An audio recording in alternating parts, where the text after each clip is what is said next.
Hello दोस्तों, स्वागत है आप सभी के अपने चैनल आर के एक्सपर्ट क्लासेस पर। तो अभी के इस क्लास में हम लोग पढ़ने वाला हैं सेकेंडरी स्कूल एग्जामिनेशन 2024 के लिए, यानी मैट्रिक बोर्ड परीक्षा 2024 के फाइनल परीक्षा के लिए साइंस यानी विज्ञान में केमिस्ट्री पढ़ने वाले हैं। केमिस्ट्री के 50 VVI ऑब्जेक्टिव क्वेश्चन अभी के इस क्लास में कवर करने वाला हैं। केवल केमिस्ट्री यानी रसायन शास्त्र के 50 महत्वपूर्ण ऑब्जेक्टिव क्वेश्चन हम बताने वाले हैं अभी के इस क्लास में। तो अगर आप क्लास में अंत तक बने रहते हैं, पूरा क्लास कर लेते हैं, तो केमिस्ट्री यानी रसायन शास्त्र से 2024 के परीक्षा में एक भी क्वेश्चन नहीं छूटेगा। तो चलिए हम बिना देर के क्लास को स्टार्ट करते हैं। आप लोग से रिक्वेस्ट है कि क्लास में अंत तक बने रहिएगा। तो चलिए पहला नंबर क्वेश्चन आपके स्क्रीन पर है। अगर आप चैनल पर नए होंगे तो चैनल को सब्सक्राइब कर लीजिएगा ताकि आने वाले नेक्स्ट क्लास आपके पास जरूर पहुंचे। और आप जानते हैं कि साइंस यानी विज्ञान में 3 सब्जेक्ट क्लास 10th में होता है और तीनों सब्जेक्ट में से क्वेश्चन पूछा जाता है। तो हम अभी के इस क्लास में केवल केमिस्ट्री का क्वेश्चन देखने वाले हैं। तो पहला नंबर क्वेश्चन पूछा गया है, हमारा शरीर का पीएच मान कार्य करता है। बताना है कि हमारा शरीर का पीएच मान कितने के आसपास कार्य करता है। तो यहाँ पर 7.0 से 7.8 तक option number A is right answer. Next question विरंजक चूर्ण का सूत्र है। विरंजक चूर्ण का सूत्र बताना है। तो विरंजक चूर्ण का सूत्र याद रखिएगा। विरंजक चूर्ण का सूत्र होता है CaOCl2 होता है, जो कि ऑप्शन नंबर ए में दिया है। चलिए नेक्स्ट क्वेश्चन, जो भी क्वेश्चन याद नहीं होगा आप लोग स्क्रीनशॉट ले लीजिएगा और याद कर लीजिएगा। 3 नंबर क्वेश्चन है, ताजे दूध का पीएच मान होता है। तो यहाँ पर ताजे दूध का पीएच मान 6 होता है। ऑप्शन नंबर डी बिल्कुल राइट आंसर हो जाएगा। नेक्स्ट क्वेश्चन पूछा गया है, निम्नलिखित में कौन क्षारक का पीएच मान है। बताना है कि इनमें कौन क्षारक का पीएच मान है, यानी भस्म का पीएच मान बताना है। तो सबसे पहले अम्ल का पीएच मान मालूम होना चाहिए। अम्ल का पीएच मान 7 से कम होता है। क्षारक यानी क्षार या भस्म का पीएच मान 7 से ज़्यादा होता है। और उदासीन विलयन का पीएच मान केवल 7 होता है। तो क्षारक का पीएच मान पूछा है तो 7 से ज़्यादा होता है क्षारक का पीएच मान। तो इनमें देखिए 7 से ज़्यादा कौन है, तो 7 से ज़्यादा देखिए 9 है, तो इसका पीएच मान 9 हो जाएगा। ऑप्शन नंबर डी बिल्कुल राइट आंसर हो जाएगा। और ये सभी अम्ल का पीएच मान है। नेक्स्ट क्वेश्चन पूछा गया है, शुद्ध जल का पीएच मान होता है। अब यहाँ पर शुद्ध जल का पीएच मान बताना है कि शुद्ध जल का पीएच मान क्या होता है। तो शुद्ध जल का पीएच मान केवल 7 होता है। ऑप्शन नंबर बी बिल्कुल राइट आंसर हो जाएगा। नेक्स्ट क्वेश्चन पूछा गया है 6 नंबर, क्या लिथियम को चाकू से काटा जा सकता है। बताना है यहाँ पर कि क्या लिथियम को हम चाकू से काट सकते हैं। तो इसका राइट आंसर होगा हाँ, लिथियम को चाकू से आसानी से काटा जा सकता है क्योंकि लिथियम बहुत ही मुलायम होते हैं। नेक्स्ट क्वेश्चन पूछा गया है, कौन धातु कमरे के तापमान पर द्रव होती हैं। बताना है कि कौन धातु पूछा है, कौन धातु कमरे के तापमान पर द्रव होता है। तो Hg होता है, यानी ब्रोमीन होता है। ऑप्शन नंबर ए बिल्कुल राइट आंसर हो जाएगा।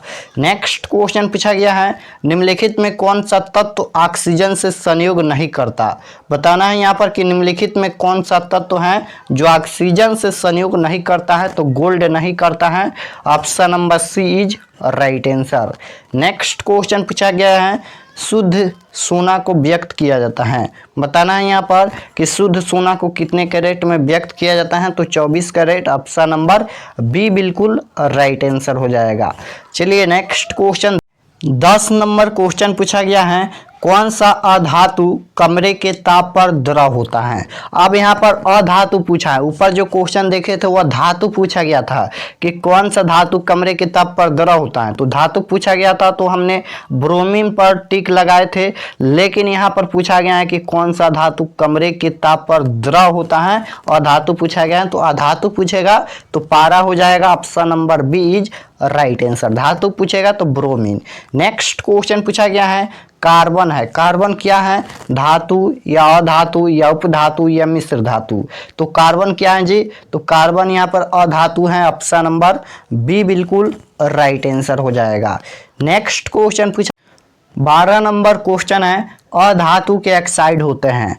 बताना है यहाँ पर कि अधातु के ऑक्साइड क्या होते हैं, उदासीन या अम्लीय या क्षारीय या कोई नहीं। तो अधातु के ऑक्साइड होते हैं यहाँ पर, अधातु के ऑक्साइड क्या होते हैं, अम्लीय होते हैं। ऑप्शन नंबर बी बिल्कुल राइट आंसर हो जाएगा। यानी अधातु के ऑक्साइड के पीएच मान क्या होता है, 7 से कम होता है, इसलिए यहाँ पर अम्ल हो जाएगा। अधातु के ऑक्साइड क्या होते हैं, तो यहाँ पर अम्लीय होते हैं। और धातु के ऑक्साइड क्या होते हैं, तो धातु के ऑक्साइड क्षारीय होते हैं, याद रखिएगा। नेक्स्ट क्वेश्चन पूछा गया है, सिलिकॉन क्या है। सिलिकॉन धातु है या अधातु या उपधातु या मिश्र धातु। तो सिलिकॉन एक मिश्र धातु है। ऑप्शन नंबर डी बिल्कुल राइट आंसर हो जाएगा। नेक्स्ट क्वेश्चन पूछा गया है, धातु के ऑक्साइड होते हैं। अब यहाँ पर धातु के ऑक्साइड पूछा है कि धातु के ऑक्साइड क्या होते हैं। तो यहाँ पर धातु के ऑक्साइड पूछेगा तो क्षारीय होते हैं। ऑप्शन नंबर बी बिल्कुल राइट आंसर हो जाएगा। धातु के ऑक्साइड क्षारीय होता है और अधातु के ऑक्साइड अम्लीय होता है, दोनों याद रखिएगा।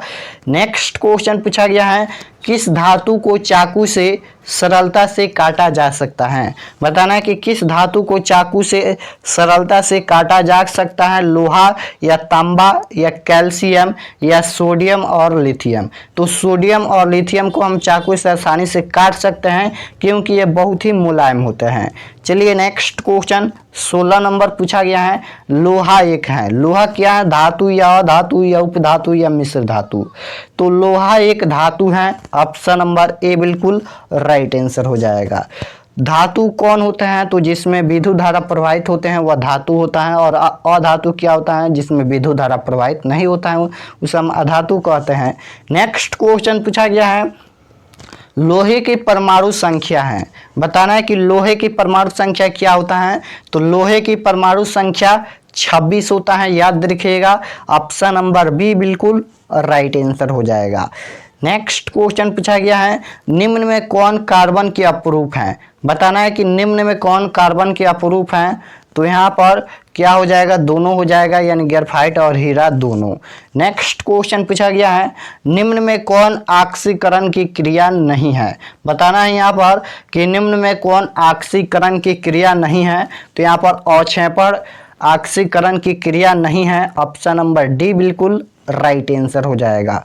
नेक्स्ट क्वेश्चन पूछा गया है, सिल्वर क्लोराइड का रंग होता है। बताना है यहाँ पर कि सिल्वर क्लोराइड का रंग क्या होता है। तो सिल्वर क्लोराइड का रंग श्वेत होता है। Option number D is right answer. Next question पूछा गया है, श्वसन कैसी रासायनिक अभिक्रिया है। बताना है यहाँ पर कि श्वसन कैसी रासायनिक अभिक्रिया है। तो श्वसन एक ऊष्माक्षेपी रासायनिक अभिक्रिया है। ऑप्शन नंबर बी बिल्कुल राइट आंसर हो जाएगा। चलिए नेक्स्ट क्वेश्चन पूछा गया है, दूध से दही बनाना कैसा परिवर्तन कहलाता है।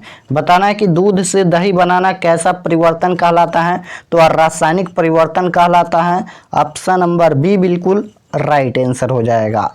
चलिए नेक्स्ट क्वेश्चन पूछा गया है, क्या कॉपर आयरन से अधिक क्रियाशील है। बताना है यहाँ पर कि क्या कॉपर आयरन से अधिक क्रियाशील है, अधिक अभिक्रियाशील। तो इसका राइट आंसर होगा यहाँ पर नहीं, यहाँ पर कॉपर आयरन से अधिक क्रियाशील नहीं होता है।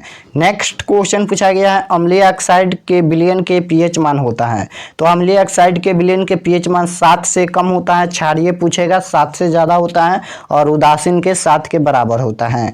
नेक्स्ट क्वेश्चन पूछा गया है, नमक का रासायनिक सूत्र कौन है। बताना है कि नमक का रासायनिक सूत्र इनमें से कौन है। तो नमक का रासायनिक सूत्र NaCl होता है, याद रखिएगा। ऑप्शन नंबर ए बिल्कुल राइट आंसर हो जाएगा। यहाँ पर नमक का रासायनिक सूत्र NaCl होता है। चलिए नेक्स्ट क्वेश्चन पूछा गया है, चींटी के डंक में कौन सा अम्ल पाया जाता है। बताना है यहाँ पर कि चींटी के डंक में कौन सा अम्ल पाया जाता है। तो याद रखिएगा, मेथनाइल का अम्ल पाया जाता है। ऑप्शन नंबर बी बिल्कुल राइट आंसर हो जाएगा। नेक्स्ट क्वेश्चन पूछा गया है, उदासीन विलयन का पीएच मान। तो उदासीन विलयन का पीएच मान 7 होता है। ऑप्शन नंबर ए बिल्कुल राइट आंसर हो जाएगा। नेक्स्ट क्वेश्चन पूछा गया है, कार्बन की परमाणु संख्या है। बताना है कि इनमें कार्बन की परमाणु संख्या कितना होता है। तो कार्बन की परमाणु संख्या 6 होता है। ऑप्शन नंबर ए बिल्कुल राइट आंसर हो जाएगा। चलिए नेक्स्ट क्वेश्चन 32 नंबर पूछा गया है, सबसे कठोर प्राकृतिक पदार्थ क्या है। यहाँ पर बताना है कि सबसे कठोर प्राकृतिक पदार्थ क्या है। तो यहाँ पर सबसे कठोर प्राकृतिक पदार्थ हीरा होता है। ऑप्शन नंबर डी बिल्कुल राइट आंसर हो जाएगा। नेक्स्ट क्वेश्चन पूछा गया है, बायोगैस के संगठन में मुख्य गैस है। बताना है कि बायोगैस के संगठन में मुख्य गैस कौन सा है। तो CH4 होता है। ऑप्शन नंबर बी बिल्कुल राइट आंसर हो जाएगा। चलिए नेक्स्ट क्वेश्चन पूछा गया है, कार्बनिक यौगिक में कार्बन की संयोजकता होती है। बताना है यहाँ पर कि कार्बनिक यौगिक में कार्बन की संयोजकता कितनी होती है। तो याद रखिएगा कार्बन का परमाणु संख्या 6 होता है और यहाँ पर संयोजकता पूछा है तो 4 होता है। Option number A is right answer. Next question पूछा गया है, डीजल का उपयोग होता है। तो डीजल का उपयोग सभी जगह होता है, यानी भारी वाहनों में, रेल के इंजनों में, विद्युत उत्पादन में। तो इसका right answer option number D हो जाएगा, इनमें से सभी। नेक्स्ट क्वेश्चन पूछा गया है, एल्काइन कौन है। बताना है कि इनमें एल्काइन कौन है। तो एल्काइन इनमें ऑप्शन नंबर ए है C2H6। ऑप्शन नंबर ए बिल्कुल राइट आंसर हो जाएगा। नेक्स्ट क्वेश्चन पूछा गया है, चीनी का रासायनिक सूत्र क्या है। बताना है यहाँ पर कि चीनी का रासायनिक सूत्र इनमें से कौन है। तो चीनी का रासायनिक सूत्र होता है C12H22O11, जो कि ऑप्शन नंबर ए में दिया है। ऑप्शन नंबर ए बिल्कुल राइट आंसर हो जाएगा। नेक्स्ट क्वेश्चन पूछा गया है, कोयला किस प्रकार के ईंधन का उदाहरण है। कोयला किस प्रकार के ईंधन का उदाहरण है। तो कोयला एक आणविकरणीय ईंधन के उदाहरण है। ऑप्शन नंबर बी बिल्कुल राइट आंसर हो जाएगा। नेक्स्ट क्वेश्चन पूछा गया है, हीरा और ग्रेफाइट। हीरा और ग्रेफाइट क्या होता है। तो हीरा और ग्रेफाइट कार्बन के अपरूप होता है।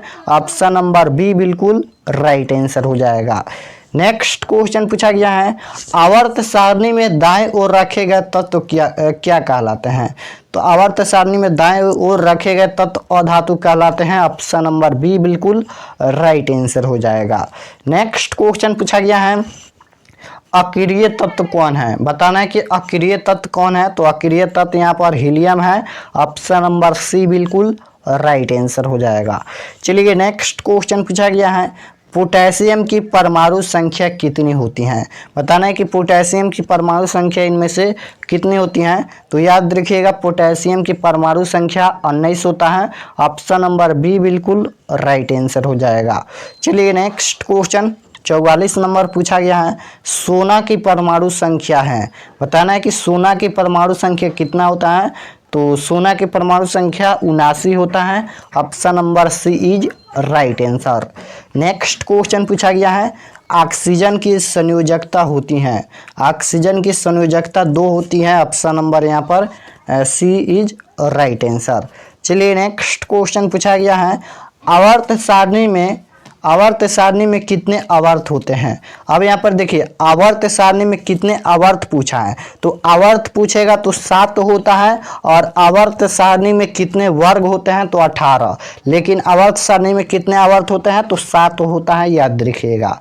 चलिए नेक्स्ट क्वेश्चन देखिए, यहाँ पर क्वेश्चन पूछ दिया गया है कि आवर्त सारणी में कितने वर्ग होते हैं। तो वर्ग पूछेगा तो 18 होता है। लेकिन आवर्त सारणी में कितने आवर्त होता है, आवर्त पूछेगा तो 7 होता है और वर्ग पूछेगा तो 18 होता है।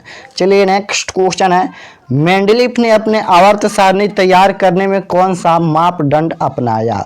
बताना है यहाँ पर कि मेंडलीफ ने अपने आवर्त सारणी तैयार करने में कौन सा मापदंड अपनाया।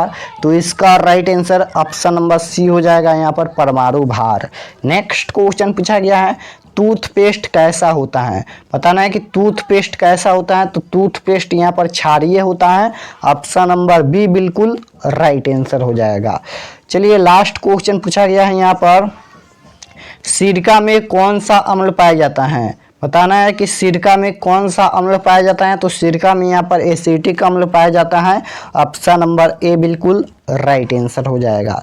तो हमने यहाँ पर क्लास 10th के केमिस्ट्री यानी रसायन विज्ञान के 50 सबसे महत्वपूर्ण ऑब्जेक्टिव क्वेश्चन करा दिए हैं जो मैट्रिक बोर्ड परीक्षा 2024 में आने की संभावना है। अगर आप इसे पूरा कर लेते हैं तो केमिस्ट्री से एक भी क्वेश्चन आप लोग को नहीं छूटेगा। अगर आप चैनल पर नए होंगे तो चैनल को सब्सक्राइब कर लीजिएगा ताकि आने वाले नेक्स्ट क्लास आपके पास जरूर पहुंचे। तो मिलते हैं नेक्स्ट क्लास में, तब तक अपना स्टडी कीजिए। आप सभी को ऑल द बेस्ट।